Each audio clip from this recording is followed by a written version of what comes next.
Hey there, this is Artsy Wisdom. My name is Diane. I'm going to be doing some February predictions on global stuff and political stuff and some pop culture. But first, I wanted to say thank you for my new subscribers and my old subscribers. Thank you. It means so much to me that I'm growing this channel. I would like to keep growing and bringing a little bit of light into the world, and hopefully grow a community here where we can all support each other, whatever that looks like. Like I said, global pop culture, little politics, and I don't think I have too many desserts this time, but they did pop in a little bit. Okay, so let's get started.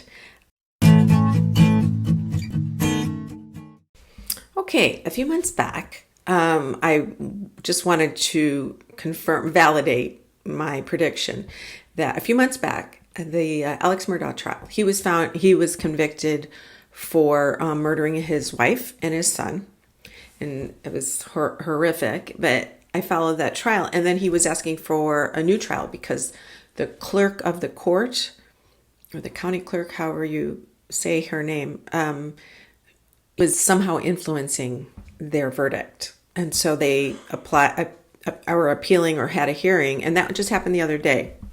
So what the judge went through, this lovely South Carolina judge, she went through all the jurors and asked them what had happened. And they all said, a couple of them said they might have heard something from the clerk, Becky, I think her name was, but they didn't change their outcome and how they would have voted. So, but what I did see back a few months ago when I looked into it, in my mind's eye, I saw her as just being this little small town biddy, chit-chatting and not really paying attention to keeping her mouth shut to the jurors, except just to ask them if they want water or go to the bathroom or lunch or whatever that is. That's what she's supposed to do, and not give her opinion. She technically didn't give her opinion. She said, "Oh, watch his movements," said things that she shouldn't have even said. So that's a very poor synopsis of what happened. But the judge denied the new trial because nobody vote would have been changed, although she was inappropriate in what she did. But that's what I saw. I saw that in the past. I thought, oh, she's just chit-chatting and not paying attention. So validation. Whatever I saw was validated. So I felt really good about that, and I wanted to share that. Okay, so I have a few notes here. I'm going to start with the global stuff. All right, let's start with the Gaza war, Israel and Hamas, or Palestinian war, where Netanyahu is definitely corrupt. He manipulated the court system because he had gotten a lot of his people into it to ignore some of the security threats. And I think it sort of created a situation where he could have a blind eye against what may or may not come from Hamas. It was a reason to go to war, basically, so he would have more support. But like I said, he is corrupt, and I think he doesn't look to the Palestinians as being almost human in a way, and he would like to eradicate all of them. I've said this in the past. He wants to mow them down and take over the whole land. Somehow, some way, create a situation where Israel can have that land, and Palestinians could maybe have a section of it, but they wouldn't own it. It would just be under the control of Israel. That's what I see him wanting. I don't know if that will happen, but I also saw that, it was a convenient thing. I also saw that the hostages, I can still feel coughing. A lot of them have already died of diseases and different things. And the Hamas will take it to their grave. They'll fight, until they can't fight anymore. So some of those hostages, they're trying to make an agreement with Israel, but Israel won't stop. There's 25,000 civilians, or 25,000 people that have died in Palestine. And I know a lot of people from the States and around the world are saying we need to step in as American government, and we're supporting Israel. And I have not enough knowledge to understand what is happening exactly. So I'm just telling you what I'm seeing psychically. But I do, like I said, Netanyahu wants to take over everything. I do feel, like I said, he will, in the next, I said this before, I don't know if I said it just now, but I do think he'll be out of office. I see like November, December, early next year, like 25, around by the end of the year or over into 2025. And I do feel like the Israeli soldiers are going to be the ones that are going to start pushing to end this war, not so much the higher ups administration, the ones that are on the payroll for Netanyahu. People understand that he's doing something wrong, but they also, there's a lot of propaganda and stuff, I think, there. They've killed 25,000 Palestinian civilians and probably some terrorists in there, but that's genocide, basically. That's where we need to work towards a solution. But I do see that nothing is going to change, I don't think, until maybe from the states giving an opinion or pushing them to slow their roll, stop anything till August, September from the Biden administration. They're going to start actually opening their mouths more vocally. It's a very complicated situation, but I don't see that changing much till the late summer, early fall, where we're pushing Israel to like really pull back. They may pull back a little bit here and there, but really pull back. Not till then. And it seems like a long time, but yeah, I don't think before then. All right. In the past, I saw New Zealand getting quite a bit of mine or their natural resources taken up. But now I'm seeing between New Zealand and Australia, there's kind of a fence, a black wall or chain link fence between the two countries. So I don't know if there's an issue with communicating or sharing of, maybe there's other countries, one country, like say China's, because I know China's doing a lot of mining and different things in Australia or New Zealand. So maybe they're not talking to each other and they're kind of protective, or there's a competition happening. They're vying for different things. But I did see kind of like a black screen. You could see through it, but it's a wall, like a big fence wall. And I think in the past I said about Australia, like one part of it tipping up. I know climate change, everything is flooding. The water levels are raising. And Australia is an island, and but I still feel like I can see parts of it or it raising. So the Houthis and the Red Sea and off of Yemen, they did just bomb some of the sites in Syria, I think it was, recently. The United States and UK did. Until Israel, Hamas, Palestinian war settles down, nothing's going to change it. That they're going to ramp that up, unfortunately. And I feel like the UK, United States, Iran, the terrorist groups in those countries are going to find a reason, and they're going to start doing more and more to engage the U.S., even though it'll mean a lot of destruction. It feels like it's us against the Western world kind of thing, unfortunately. And I think that's going to last until, like I said, that Israel backs out of Palestine or the Gaza Strip, and lets people start to get back to, there should be an agreement, a treaty or something. So an old friend of mine, her husband's a theologian. Anyway, he had described something to me which makes sense, where people that live on remote areas, small towns, don't get a lot of interaction with other places.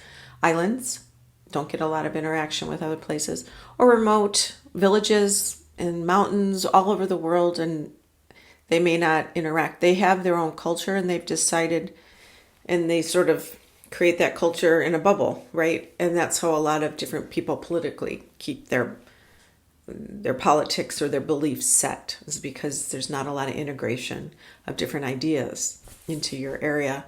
And I think the Middle East is a big example of that, where you have a lot of tribes and in areas out in the middle of nowhere where there's not maybe the education is weak, or they don't have access to news, and they all have decided this is the way it is. So unfortunately, that's why it's going to continue in the Middle East. And there's also a lot of scars in the history in the soil. I'm a big proponent of knowing that land is absorbent, and it picks up, like I was saying, in Haiti, the blood of the colonization and the French and all the killing and all that sort of stuff there. And it's what people get to know, and that's their normal, unfortunately. Okay, so somebody asked me about Japan, and I did not see much about Japan. The only thing I did see was I had to look it up because I just saw it on the north, and I don't know where the tectonic plates. I know Japan has had earthquakes, or other parts of the world, and they have tsunamis there sometimes. But what I did see is water lapping up. So say here's Japan. It's kind of like a long, skinny island. It's over here on the north side.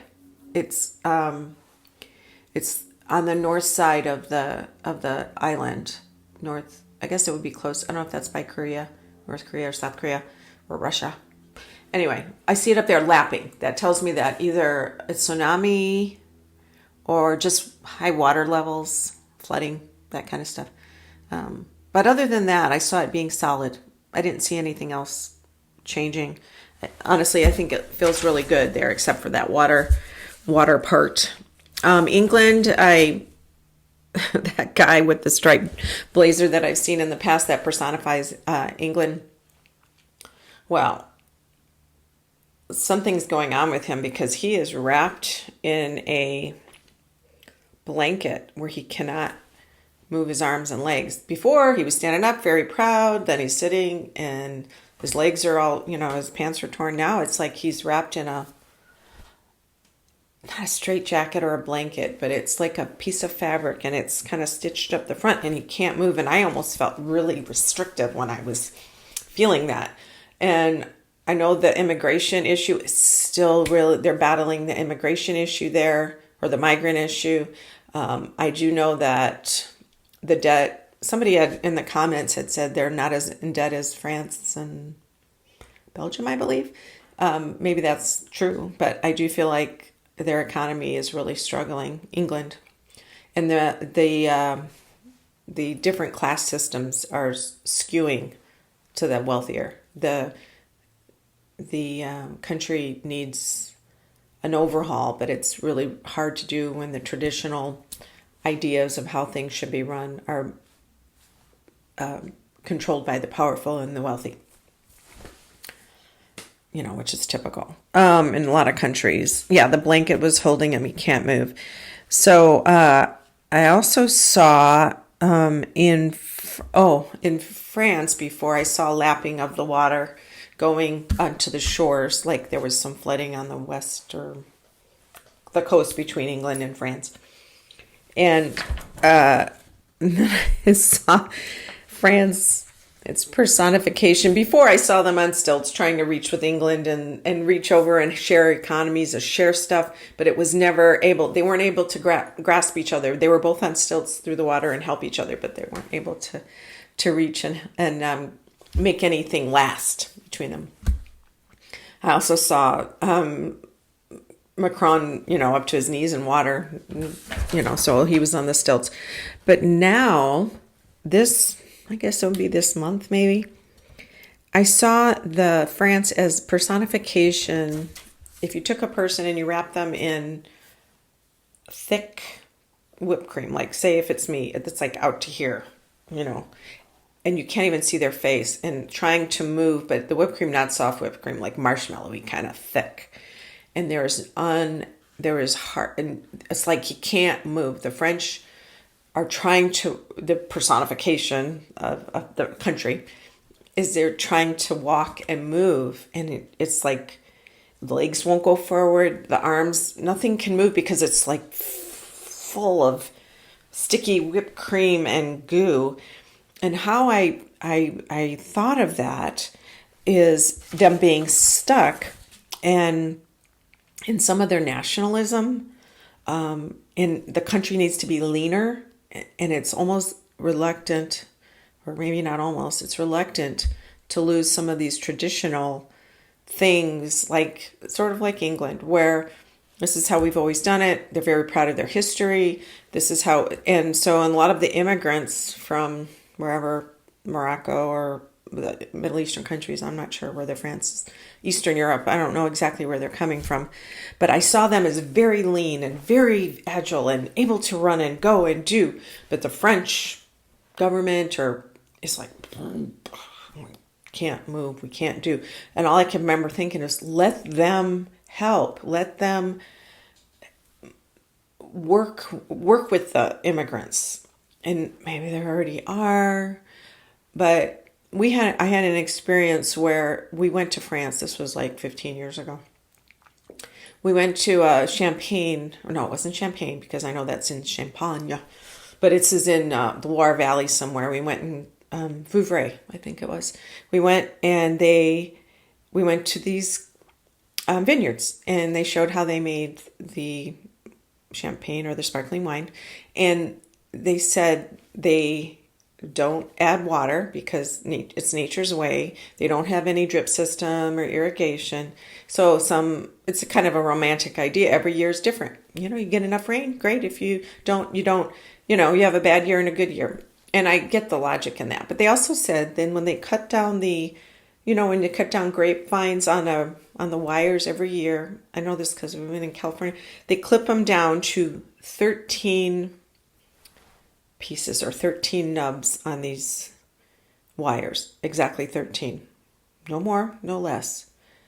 And I think we asked why, and they said, well, that's just how it's always been done, and that's the way it works. And I was thinking, no irrigation. So, and I know there's also a history with the Muslim population, women wearing their garments, to a lot of problem with religious expression.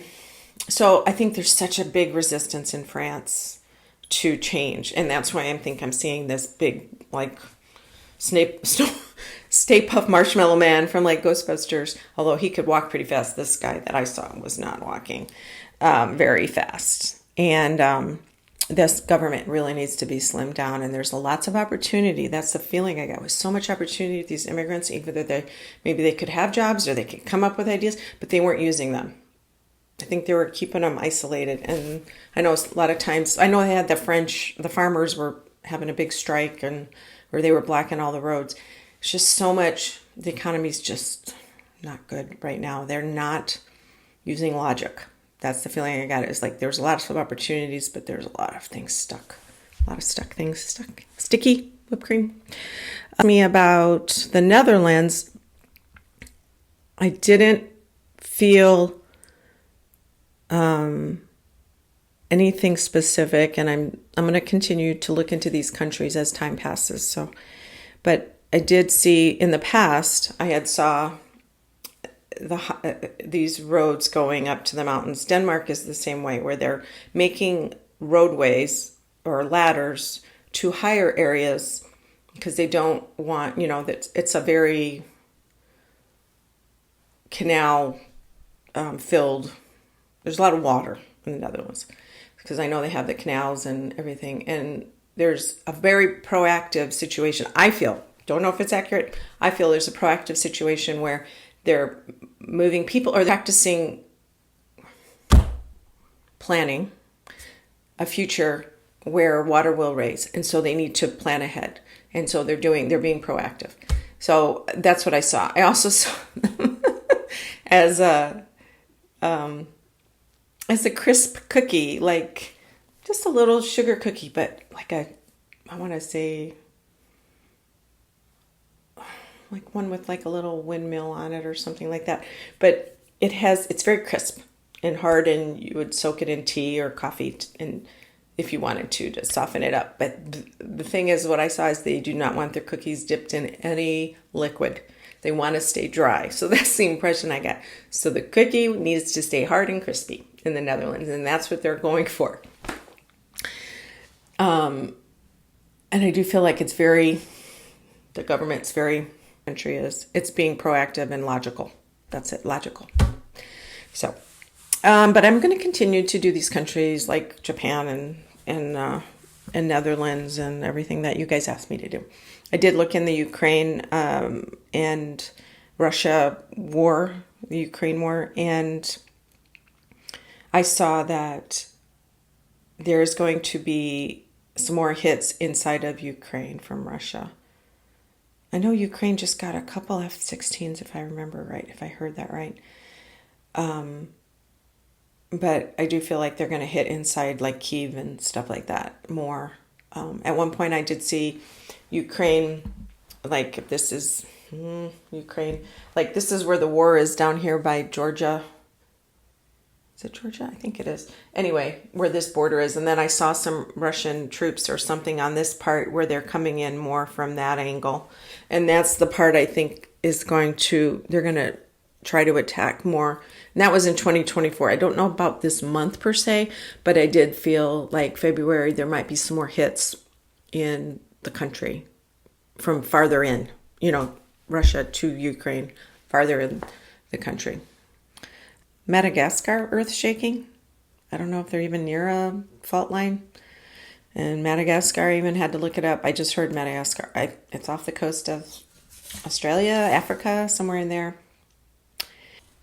Yeah, I don't really have, I think Trump's case is going to go to the Supreme Court, and I don't think I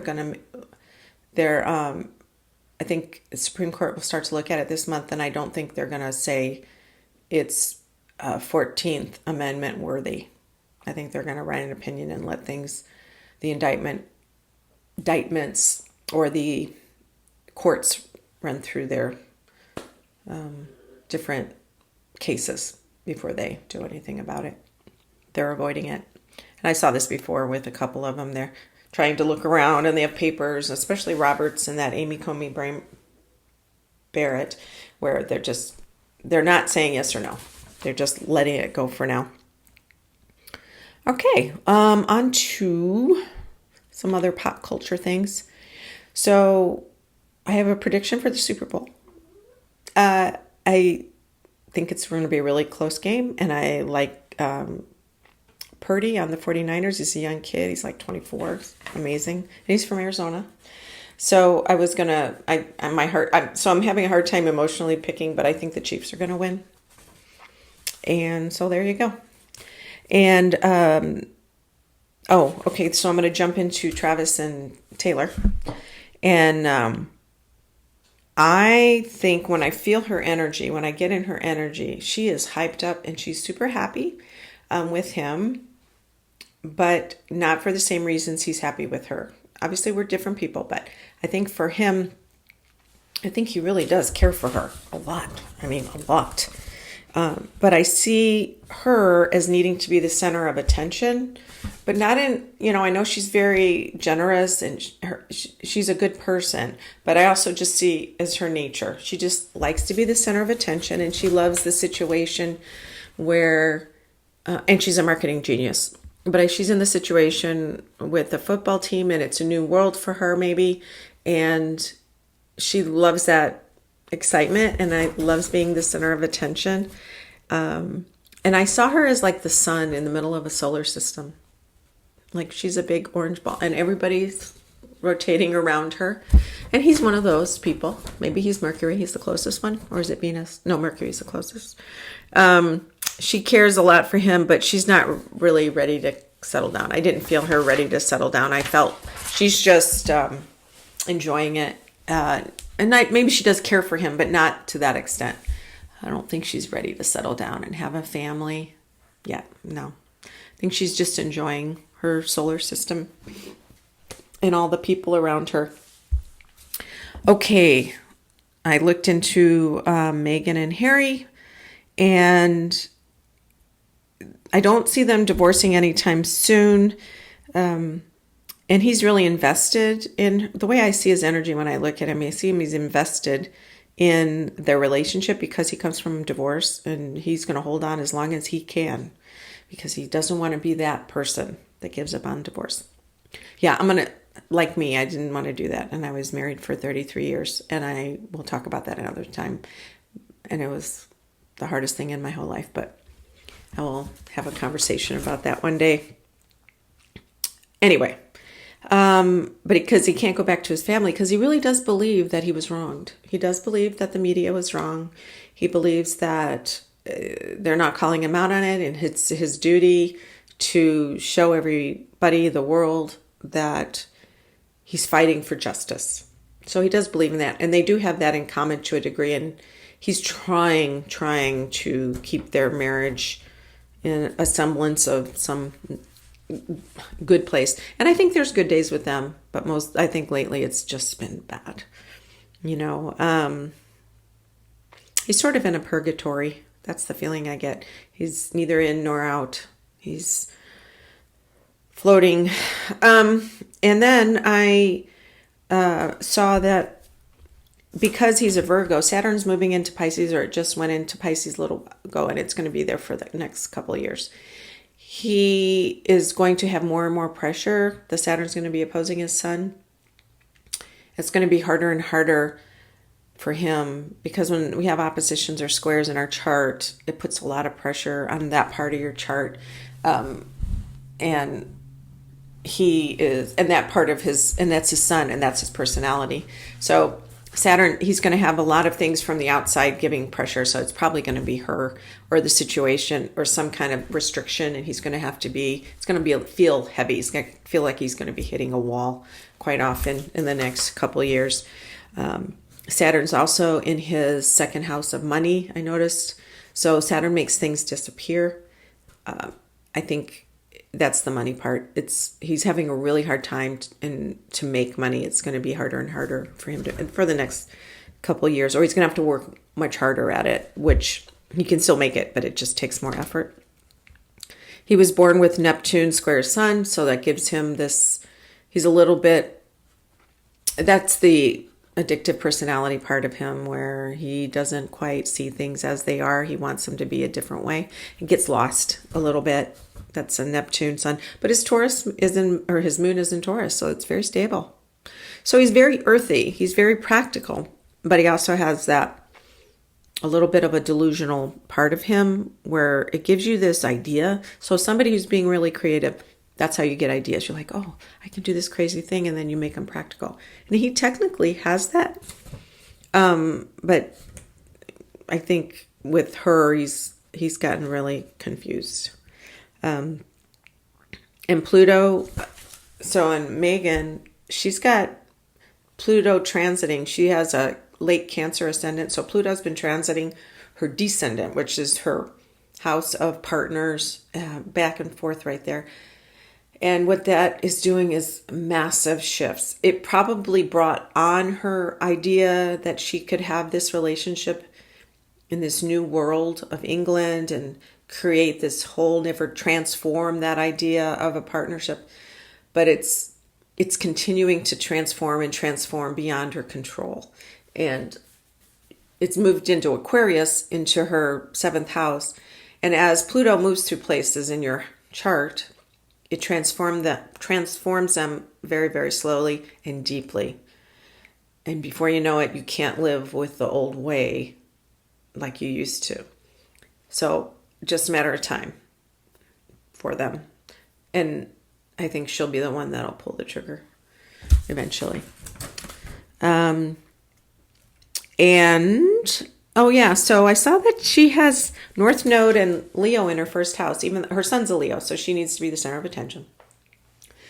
But her ascendant is Cancer, so we don't always see that with her. She comes across as being more caring, but her son's in Leo, so it needs to be, the son of like Taylor a little bit. I don't know if she's a Leo or not. I have no idea what her sun sign is. But so with Meghan's South Node her North Node being in Leo, this life is about her being in charge or being a leader,